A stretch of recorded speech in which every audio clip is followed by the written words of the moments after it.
sector, right? We just released a report today. It's online. Everybody can see it.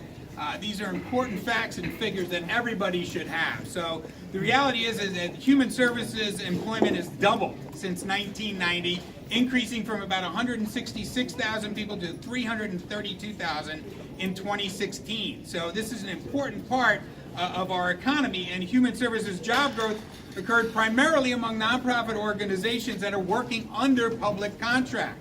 And it was about 21% of all private job growth in the suburbs and upstate was human service employment.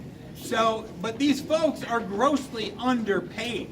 And that's the reality of the situation. The average annual pay for human service workers ranged from about $23,000 to $25,000 in upstate New York, about $27,000 in the Hudson Valley and Long Island, and about $29,600 in New York City.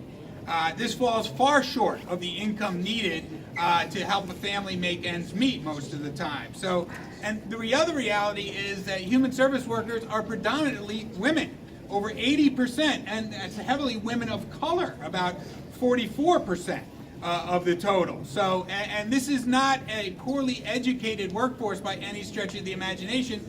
Quite the opposite, actually. But about 41% of these folks have four-year college degrees, about 25% have associate's degrees. So this is a well-educated workforce. This is not a minimum wage workforce. Among New York's largest nonprofit human service providers, about 80% have budgets that are 90% or more dependent on government funding. So we need the state to step up here and make up those gaps. Sadly, human service contracts do not cover the full cost of services, and they certainly are not going to cover the increases in the minimum wage that we're seeing for wages right now, and that's something that we desperately need to address.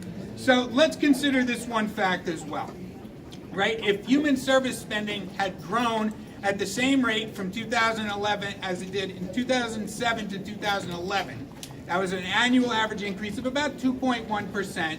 If it had grown from 2011 to today at that same rate, we'd have $1 billion more that we would be spending right now to meet some glaring unmet needs in New York. And let's remember, right, since the recession, the number of New Yorkers receiving food stamps or SNAP has increased by about 76% outside of New York City, and there's also been about a 1/3 increase in households turning to safety net assistance.